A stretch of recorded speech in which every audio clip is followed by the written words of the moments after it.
साथियों नमस्कार। मैं अमित कुमार सिंह आज फिर से हाजिर हूं आप लोगों के सामने एक नए टॉपिक के साथ। आज का टॉपिक भी मॉडर्न इंडिया से ही रिलेटेड है। इस टॉपिक का नाम है ब्रिटिश भारत में विऔद्योगीकरण। एक होता है औद्योगिकरण यानी कि औद्योगिक विकास, उसका उल्टा यानी कि किस तरह से भारत में एक तो पारंपरिक उद्योगों का पतन हुआ और किस तरह से उसके बदले में नए आधुनिक उद्योगों की स्थापना भी नहीं हुई। जबकि उसी समय ब्रिटेन में औद्योगिक क्रांति हो चुकी थी, वहां पर आधुनिक उद्योगों की स्थापना हो रही थी, वो भी भारत जैसे उपनिवेश देशों के संसाधनों की कीमत पर। इसको समझते हैं, इसी से भारत का विऔद्योगीकरण कैसे हुआ ये समझ में आएगा। तो विऔद्योगीकरण देखते हैं इसे। विऔद्योगीकरण से यहाँ पे आशय है, पहली चीज तो हस्तशिल्प एवं पारंपरिक उद्योगों का पतन। हस्तशिल्प एवं पारंपरिक उद्योगों का पतन, ठीक है। दूसरी क्या कंडीशन, इसके बदले में आधुनिक उद्योगों की स्थापना का ना होना। आधुनिक उद्योग स्थापित नहीं हुए, हुए भी एक आध तो ना के बराबर। जैसे कि आगे चल के टिस्को या बंबई में महाराष्ट्र में कपड़ा मिलों की स्थापना, जो बहुत ही इनसिग्निफिकेंट थे, बहुत मतलब कह सकते हैं कि उनका इस स्तर का विकास नहीं हुआ कि भारत को आधुनिक औद्योगिक क्रांति की तरफ ले जा सके या एक औद्योगिक राष्ट्र में बदल सके भारत को। ठीक है। तो दो चीजें इसमें है, एक कैसे भारत का पारंपरिक उद्योगों का पतन हो रहा है और उसकी जगह पे आधुनिक उद्योग नहीं आ रहे हैं। ठीक है। इस चीज को लेकर, इस विऔद्योगीकरण के अवधारणा को लेकर इतिहासकारों में मतभेद हुए। जैसे राष्ट्रवादी इतिहासकारों ने एकदम अपनी डिबेट से, अपने तर्कों से क्लियर किया कि भारत का किस तरह से देखो विऔद्योगीकरण हुआ, जिसमें दादा भाई नौरोजी हैं, आरसी दत्त हैं। वहीं पे अगर आप देखेंगे यूरोपीय जो या जो पाश्चात्य इतिहासकार हैं, जिसमें मॉरिस डी मॉरिस हैं, थार्नर हैं, इन सब का कहना है कि भारत का ऐसा नहीं है कि विऔद्योगीकरण हुआ। भारत का वास्तव में देखा जाए तो ब्रिटिशर्स के आने से यहाँ का औद्योगिक विकास हुआ। हम यहाँ पे रेलवे ले आए, चाय बागानों में इन्वेस्ट किया, हमने यहाँ पे इंफ्रास्ट्रक्चर में इन्वेस्ट किया। ठीक है। इस तरह का तर्क वो देते हैं और कहते हैं कि भारत का हमने औद्योगिक विकास किया। इन सब दोनों एकांगी रायों के विपरीत हाल फिलहाल के कुछ वर्षों, 10-20 वर्षों के हाल फिलहाल के कुछ ऐसे रिसर्च हैं जिनमें आमिया बागची हैं, कृष्णमूर्ति हैं, इस तरह के कुछ इतिहासकार हैं जिन्होंने ये रिसर्च करके दिखाया कि ऐसा नहीं है कि पूरी तरह से भारत का विऔद्योगीकरण हुआ। हाँ, कुछ क्षेत्रों में कुछ उद्योगों का भारत में विकास भी हुआ। तो उन्होंने इसके लिए बाकायदा डेटा भी दिया है, किस तरह से विश्लेषण किया उसको देखेंगे। तो हम तीन धाराओं को देखेंगे विऔद्योगीकरण में। ठीक है। तीन मतों का विश्लेषण करेंगे, विऔद्योगीकरण से संबंधित तीन मतों का विश्लेषण करेंगे। कौन कौन से मत हैं?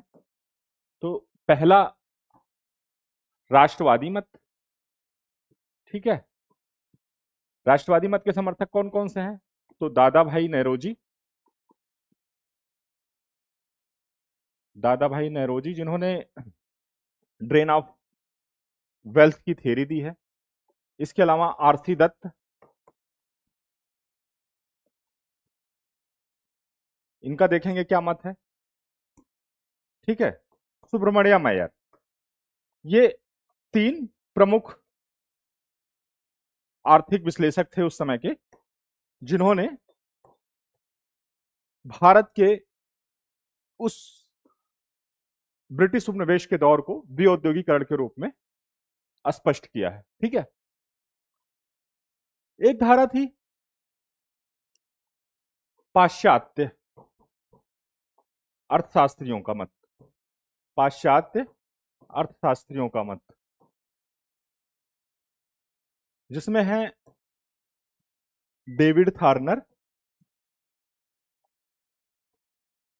और दूसरे हैं मॉरिस डी मॉरिस। ये दोनों ही अमेरिकी विद्वान थे। इनका क्या विश्लेषण है, इन्होंने जनगणना के आंकड़ों को, क्षेत्रीय आंकड़ों को, उद्योगों के विकास के, उन सब के आधार पर विश्लेषण करने का प्रयास किया है। पर ये भी वायस्ड हैं, पूर्वाग्रह से ग्रसित हैं। तीसरा जो एक मत है, ये ज्यादा सटीक मत है, संतुलित मत है, और लेटेस्ट है। ये कुछ वर्षों के पूर्व का ये विश्लेषण है, जिसमें है आमिया बागची,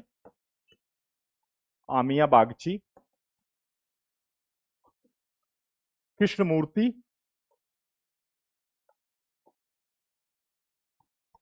ठीक है, स्पीकर वगैरह। तो हम इन तीनों के दृष्टिकोण को देखेंगे, राष्ट्रवादी, पाश्चात्यवादी दृष्टिकोण, उसके बाद एक जो हाल के विद्वानों का कुछ रिसर्च है उसको देखेंगे। राष्ट्रवादियों का दृष्टिकोण सबसे पहले देखते हैं। राष्ट्रवादियों ने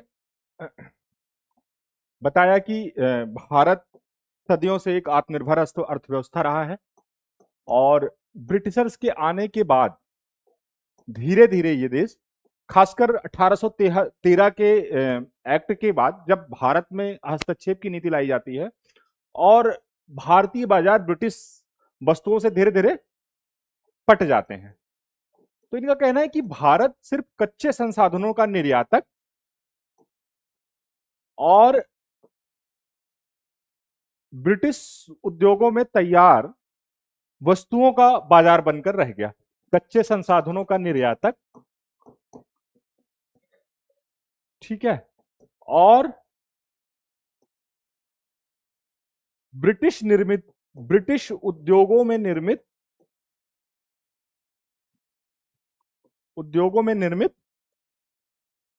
वस्तुओं का बाजार बनकर रह गया, वस्तुओं का बाजार बनकर रह गया।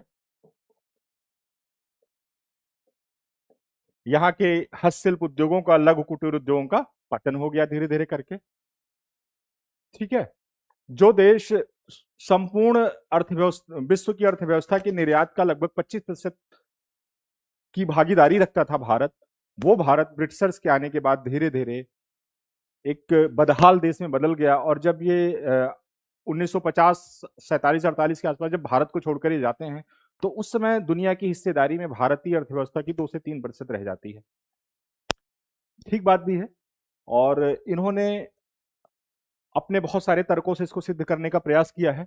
जैसे कहते हैं कि अगर ब्रिटिशर्स ने निवेश किया आगे चलकर, जैसे कि पहले तो यहां से कच्चे माल को ले जा रहे हैं, बंदरगाह से यूरोप जा रहा है, वहां से निर्मित वस्तुएं आ रही हैं, इंपीरियल प्रेफरेंस की नीति अपना रहे हैं। इंपीरियल प्रेफरेंस में क्या कर रहे हैं कि जो वस्तुएं यूरोप से भारत आ रही हैं, ब्रिटेन से भारत आ रही हैं, उन पर बहुत कम टैरिफ लगा रहे हैं, और जो जो वस्तुएं भारत से ब्रिटेन जा रही हैं, यूरोप जा रही हैं, उन पर टैरिफ की मात्रा बहुत ज्यादा है, जिससे कि वो वहां के बाजारों में महंगी बिकें, कोई उनको खरीदने वाला ना रहे, और जब भारतीय वस्तुएं, यूरोपीय वस्तुएं भारत आए तो उनकी कीमत इतनी कम रहे कि वो यहाँ के हस्त कुटीर उद्योगों की निर्मित वस्तुएं उनके सामने ना टिक पाए और उनकी डिमांड ना रहे, उनकी महंगे होने के कारण, ठीक है। इंपीरियल प्रेफरेंस की नीति अपना रहे हैं। उसके बाद 1813 में व्यापारिक एकाधिकार की नीति। फिर आगे चल के आप देखेंगे जब बहुत ज्यादा उत्पादन का अतिरेक हो गया, और अब ये था कि नए नए बाजार तलाशने के अलावा भारत में लोगों के पास इतनी पूंजी हो गई, वहां पे उद्योगपतियों के पास, अब वो निवेश के नए नए जगह भी तलाशने लगे। यानी कि अब उनको उस ट्रांसपोर्टेशन की जो कास्ट थी उससे भी बचना था। उनके पास इतनी पूंजी आ गई थी कि वो भारत में आके कुछ नकदी उद्योगों में, कुछ छोटे उद्योगों में निवेश करके ज्यादा लाभ ले सके। क्यों? क्योंकि भारत में मैनफोर्स बहुत ज्यादा थी, श्रमिक गरीब थे लोग, उनको कम पैसे में उनसे मजदूरी करवाई जाती थी। जैसा कि उन्होंने देखो चाय बागानों में जब निवेश किया तो क्या करते हैं, ये 1833 के आसपास चाय बागानों में इन्होंने निवेश करना शुरू किया, सस्ते मजदूर इन्होंने लिए, और ये पूरा सरकारी संरक्षण में हो रहा था। इसका स्पष्ट सबूत है 1859 का लैंड इमिग्रेशन एक्ट। इस एक्ट ने ऐसा प्रावधान किया कि जो अप्रवासी, जो भारतीय मजदूर होंगे, वो अपने उस बागान को, उस वर्क प्लेस को छोड़कर वो कहीं और नहीं जा सकते थे।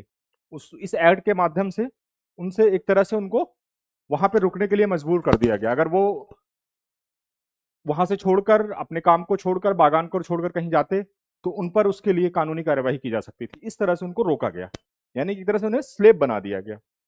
ये सब सरकारी संरक्षण में हो रहा था। क्यों हो रहा था? ब्रिटिशर्स जो पूंजीपति थे उनको लाभ देने के लिए। अब देखेंगे कि चाय के अलावा रेलवे में निवेश हो रहा है, काउंटर गारंटी दी गई 5% की निवेशकों को इंटरेस्ट की, ठीक है। इसके अलावा आप देखेंगे जूट में, कपास में, इन सब में निवेश हुआ। जूट में निवेश इसलिए हुआ क्योंकि उनको सामानों की पैकेजिंग के लिए बोरे, बड़े बड़े बैग तैयार करने थे, तो वहां पर उन्होंने निवेश किया। बंगाल में देखेंगे जूट में निवेश किया। तो इस तरह से इन्होंने जो है निवेश किया, बहुत कम कीमत, बहुत कम मजदूरी देकर अपना उत्पादन कराते थे, और उससे जो लाभ होता था, जो उत्पादन होता था, उसको उस उत्पादन को या तो वो यहाँ के बाजार में उचित दामों पर बेचते थे, महंगे दामों पर बेचते थे, या वो अगर वो अपने देश में ले जाते थे तो उससे लाभ कमाते थे, ठीक है। कुल मिला के जो पूंजी निर्माण हो रहा था भारत में, वो ब्रिटिशर्स का हो रहा था और अपने देश के लिए वो कर रहे थे। भारत को उससे लाभ बहुत कम मिल रहा था। वहीं अगर देखें भारतीय कुछ उद्यमियों ने अगर निवेश करना चाहा तो उनके लिए बड़ी समस्याएं थी। उनके पास ऐसा कोई सिस्टम नहीं था, बैंक सिस्टम नहीं था। ब्रिटिशर्स ने क्या कर रखा था, जो भी बैंकिंग एजेंसियां आई, बैंकों की जो स्थापना हुई, वो सब यूरोपीय थे। तो उन्होंने जो भी ऋण दिया, कह सकते हैं, वो यूरोपीय पूंजीपतियों को दिया। भारतीय पूंजीपतियों के लिए वो सुविधा हासिल नहीं थी। भारतीय पूंजीपतियों को परिवारों पे, अपने रिश्तेदारों पे, देसी बैंकरों पे निर्भर रहना पड़ता था। भारतीय पूंजीपतियों को यह सुविधा हासिल नहीं थी, ठीक है। तो यहां भी समान प्लेटफॉर्म नहीं रहा। भारतीय पूंजीपतियों को यह सुविधा हासिल नहीं थी कि उनको विदेशी बैंकों से, यानी जो विदेशी भारत में बैंक स्थापित किए थे, उन बैंकों से वो पूंजी लेकर निवेश कर सके। यहां भी वो पिछड़ रहे थे। कुल मिलाकर कोई अनुकूल स्थिति नहीं दिखाई दे रही है भारतीय उद्योगों के विकास के लिए। कुछ उद्योगों का अगर विकास हुआ आगे चलकर, जैसे टिस्को का 1907 में विकास हुआ, स्टील प्लांट का, या 1853 में आप देखेंगे कपड़ा मिल का विकास हो रहा है महाराष्ट्र में, या 1855 में जूट उद्योग का विकास हुआ। तो ये सब बहुत कम ऐसे उदाहरण हैं जो कि भारतीय उद्यमियों ने किसी तरह से निवेश किया। ये एक आध दो गिने चुने उदाहरण हैं, इससे ज्यादा आपको दिखाई नहीं देता है, ठीक है। तो इस तरह से राष्ट्रवादियों ने अपना तर्क रखा कि देखो कितनी बाधाएं थी भारतीय पूंजीपतियों, भारतीय उद्योगों की स्थापना में, और किस तरह से भारतीय बाजार को ब्रिटिशर्स पूंजीपतियों के लिए खोल दिया गया था। या तो अपने माल को यहां लाकर बेचें, या तो यहां पे अगर वो कुछ क्षेत्रों में पूंजी लगा सकते हैं तो पूंजी लगा के, वो भी ऐसे क्षेत्रों को चुना गया जिसमें जो कि श्रमिक वेस्ट थे, जहां पे बहुत ज्यादा कह सकते हैं कि लॉजिस्टिक का मामला था, कि बहुत ज्यादा श्रमिकों की जरूरत थी। वहां पे उन्होंने जो है भारत में निवेश किया। चाय बागान का हो गया, कोयला खनन, इन सब में भी उन्होंने, जहाजरानी उद्योगों में भी थोड़ा बहुत निवेश किया, ठीक है। तो ये था राष्ट्रवादियों का तर्क। उन्होंने सिद्ध कर दिया किस तरह से भारत से पूंजी बाहर जा रही है, भारत में जो निवेश थोड़ा बहुत हो भी रहा है उसका लाभ भारत को नहीं मिल रहा है। ये आपको क्लियर हो गया होगा। अब हम जो है देखते हैं पाश्चात्य मत, पाश्चात्य विद्वानों का मत, पाश्चात्य विद्वानों का मत देखते हैं। इसमें एक है डेविड थॉर्नर, इनको देख, इन्होंने 1901 की जनगणना के आधार पर अपना शोध किया है और कुछ तर्क प्रस्तुत किए हैं आंकड़ों के साथ। इनका कहना है कि अगर ब्रिटिशर्स भारत आए तो उसका औद्योगिकरण कैसे हुआ? भाई हम रेलवे में निवेश कर रहे हैं, बैंक में निवेश कर रहे हैं, जूट उद्योग में निवेश कर रहे हैं, चाय में निवेश कर रहे हैं, और आप कह रहे हो कि हम भारत का भी औद्योगिकरण कर रहे हैं। कह रहे हैं कि आप कहते हो कि यहाँ के हथकरघा उद्योग, हस्त उद्योगों का पतन हुआ, मैं कहता हूँ और विकास हुआ। कहते हैं कि जो यूरोप से, ब्रिटेन से जो धागा आता था, सूत आता था, वो बहुत सस्ता होता था, सस्ते होने की वजह से उन धागों का इस्तेमाल यहाँ के बुनकरों ने बहुत कम कीमत पर प्राप्त करके किया, ये तर्क देते हैं। तो कहते हैं कि यार भारत का कैसे कह सकते हो कि विऔद्योगीकरण हुआ? इसका उदाहरण भी देते हैं, कहते हैं कि देखो पश्चिम में हथकरघा उद्योगों की संख्या बढ़ गई। आप देखो तो 1813 के आसपास अगर इन हथकरघा उद्योगों की संख्या 27 लाख के आसपास थी, सॉरी 2,70,000 के आसपास थी, कहते हैं 2,70,000 के आसपास थी, और ये 1910 के दशक तक आते आते ये 33 लाख तक हो जाती है। ठीक है, हथकरघा उद्योगों की संख्या ये कहा, मद्रास में और पश्चिमी क्षेत्रों में, ये तर्क देते हैं। कहते हैं कि अगर ऐसा होता तो ये सारे उद्योग बंद हो जाते, ये तो बढ़ रहे थे। क्लियर? दूसरा उन्होंने कहा कि हमने इन सारे क्षेत्रों में निवेश किया, जहाजरानी उद्योग में, कोयला खनन में, चाय में, बैंकिंग सिस्टम यहाँ पे डेवलप किया। इन सारे तर्कों के आधार पर ये बहुत ही चालाकी से ये पाश्चात्य अर्थशास्त्री इस बात का खंडन करते हैं कि भारत का विऔद्योगीकरण हुआ, यानी डी इंडस्ट्रियलाइजेशन हुआ। क्लियर? अब तीसरे अप्रोच पर चलते हैं। दोनों ही एकांगी मतों को हमने देख लिया, तीसरे अप्रोच पर चलते हैं। आधुनिक समकालीन विद्वानों का मत, इनका मत क्या है? कुछ इनके नाम पहले जान लेते हैं, जैसे आम्या बागची हैं। आम्या बागची, इन्होंने पूर्वी क्षेत्रों का रिसर्च किया, बिहार वगैरह में उद्योगों का। कृष्णमूर्ति, कृष्णमूर्ति, स्पीकर इत्यादि, ये नाम मिलते हैं। आम्या बागची ने कहा कि एक साथ साथ भारत का औद्योगिकरण और विऔद्योगिकरण दोनों हो रहा था। कुछ क्षेत्रों में कुछ उद्योगों का विकास हो रहा था, तो कुछ क्षेत्रों और कुछ उद्योगों का विनाश हो रहा था। इन्होंने बताया, ये बिहार का 1901 की जनगणना के आधार पर दिखाते हैं कि बिहार में 1890 के आसपास यहां पे उद्योगों की जो संख्या थी वो कहते हैं कि 18% से घटकर 8.5% रह गई। 18% से घटकर 8.5% रह गई। ये हथकरघा उद्योग थे, हस्तशिल्प उद्योग थे। कहते हैं कि ये इन सालों में 1890 से ले, सॉरी 1890 नहीं, 1810 से 15 से लेकर 1901 की जनगणना को आधार बनाते हैं ना, 1901, 1810 मतलब ये 80-90 सालों का आंकड़ा लेते हैं। इस आधार पर वो दिखाते हैं कि उद्योगों की संख्या 18% से घटकर 8.5% रह गई। और यही नहीं, जो औद्योगिक क्षेत्रों में लगे कार्मिक थे, श्रमिक थे, बिहार में जो कार्मिक थे इस क्षेत्र में लगे, उनकी भी संख्या 66% से घटकर 18% रह गई लगभग। ठीक है, तो विनिर्माण क्षेत्र में, औद्योगिक क्षेत्र में लगे लोगों की संख्या में भी व्यापक गिरावट आती है और उद्योगों की संख्या में भी गिरावट आती है। लेकिन जब आप इधर आएंगे, मद्रास का क्षेत्र, ठीक है, मद्रास का क्षेत्र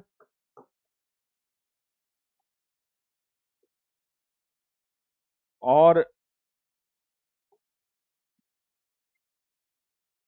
मद्रास के अलावा अगर आप कहेंगे कि ये महाराष्ट्र का जो क्षेत्र है, यहां पर आंकड़े इसके उलट थे। अभी जैसे मैंने बताया कुछ देर पहले, राष्ट्रवादियों का तर्क देते टाइम पे, इनका पाश्चात्य इतिहासकारों का तर्क देते टाइम पे, कि एक तरफ जहां बिहार में पूर्व के क्षेत्रों में उद्योगों की संख्या घट रही है, वहीं पे इधर क्या हो रहा है? अच्छा, एक कारण इसका यह भी हो सकता है कि देखिए, जो भी ब्रिटिशर्स ने सबसे पहले अपने उद्योग स्थापित किए, वो बंगाल या बिहार के क्षेत्रों में उन्होंने लगाया, चाहे जूट उद्योग हो या चाय चाय का असम में उन्होंने चाय बागान का विकास किया, तो इधर ही ज्यादा कर रहे हैं। पश्चिम के क्षेत्रों में क्या है, कावस जी, नाना भाई ने यहाँ पे जो है सूती कपड़े की मिल की स्थापना की। इसके अलावा बहुत सारे हथकरघा उद्योग थे जिनकी संख्या 19वीं दशक के आखिरी में 1890 के आसपास 27,33,000 थी, वो बढ़कर कितनी हो गई, मैंने बताया 33 लाख। कब हो जाती है ये, तो 1901 की जनगणना के बाद निकल कर आता है कि इनकी संख्या 33 लाख हो चुकी है। यानी ये जो हथकरघा उद्योग हैं इन क्षेत्रों के ये जो हथकरघा उद्योग हैं ये बढ़ रहे हैं। तो इन आंकड़ों के आधार पर इन समकालीन विद्वानों ने यह दिखाने का प्रयास किया, यह स्पष्ट किया कि देखो कैसे कुछ क्षेत्रों में भी औद्योगिकरण हो रहा है, उद्योग समाप्त हो रहे हैं, और कैसे कुछ क्षेत्रों में नए उद्योगों की स्थापना हो रही है। क्लियर। अब निष्कर्ष पर आते हैं। हमने तीनों मत देख लिया, अब हम लोग अपने विवेक से एक निष्कर्ष देते हैं। निष्कर्ष क्या, क्या वास्तव में ऐसा था? अगर ऐसा होता तो भारत जब आजाद हो रहा है तो देखो उसकी दुर्दशा, उसका जो मैन्युफैक्चरिंग सेक्टर है, विनिर्माण क्षेत्र, संपूर्ण उसकी अर्थव्यवस्था में मात्र 10% का योगदान है। कृषि का योगदान कितना है? कृषि आप देखो 70% का योगदान है अभी भी। सेवा क्षेत्र का योगदान कितना है? सेवा क्षेत्र का योगदान 10 से 15% है। तो अगर ऐसा हुआ होता, भारत का औद्योगिकरण हुआ होता, तो विनिर्माण क्षेत्र का प्रतिशत बढ़ता, ये 10 क्यों होता, ये 25-30 के आसपास होता, 25-30 के आसपास होता। सेवा क्षेत्र 10-15 पे क्यों होता, ये 35-40 के आसपास होता। पर ऐसा हुआ नहीं। इवन पहले से अगर देखा जाए तो दुनिया में जो प्रतिनिधित्व था भारत के उद्योगों का ब्रिटिशर्स के आने के पहले 25% से घटकर वो आ चुका था 2-3% तक आजादी के टाइम पे। संपूर्ण विश्व जीडीपी का मुगल काल में माना जाता है कि औरंगजेब के टाइम पे वर्ल्ड जीडीपी का भारत 25% था। ये स्थिति कैसे हो गई फिर? तो कहने का मतलब ये है, इवन जो ग्रोथ रेट थी 1945 वर्ल्ड वार के बाद तक, सेकेंड वर्ल्ड वार के बाद तक की स्थिति देखा जाए तो क्या था, भारत की जो ग्रोथ रेट थी वो अभी भी 3.5% थी, 3.5% थी।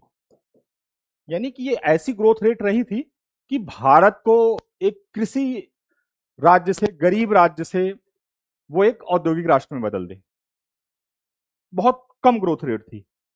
तो कुल मिलाकर ये कहा जा सकता है कि राष्ट्रवादियों के जो तर्क हैं, जो आधार हैं कि भारत का विऔद्योगिकरण हुआ, वह गलत नहीं है, उसे काटा नहीं जा सकता। हां, कुछ क्षेत्रों में भारत का औद्योगिकरण अवश्य हुआ। ये कह सकते हैं कि संपूर्ण अगर हम आकलन करें तो 75% तक भारत का विऔद्योगिकरण हुआ और 20 से 25% अगर देखें तो औद्योगिकरण हुआ। कुछ ब्रिटिशर्स के द्वारा, पूंजीपतियों के निवेश के द्वारा, रेलवे, खनन उद्योगों में निवेश के द्वारा, और कुछ कारणों से, जैसे अगर पश्चिम में हथकरघा उद्योग बने रह गए तो उसका सबसे बड़ा कारण यह भी था कि उनकी डिमांड जो है पश्चिम के क्षेत्रों में बनी रह गई।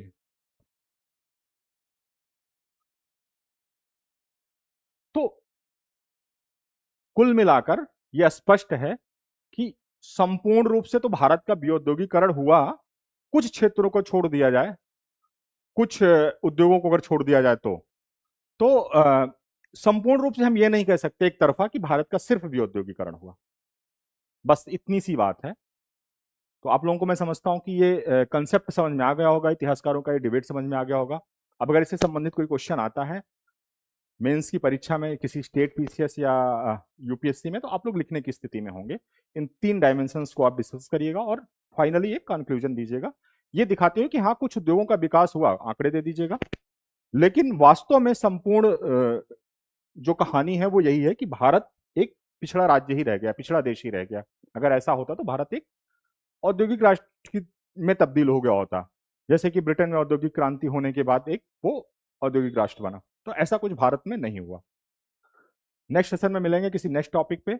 आप लोग प्लीज़ मेरे चैनल को सब्सक्राइब करिए, जो नहीं किए हैं, दो देख रहे हैं अगर, ज़्यादा से ज़्यादा लोगों को शेयर करिए जिससे हमें मोटिवेशन मिले और हम ऐसे ही आप लोगों के सामने वीडियो लेकर आते रहें। धन्यवाद।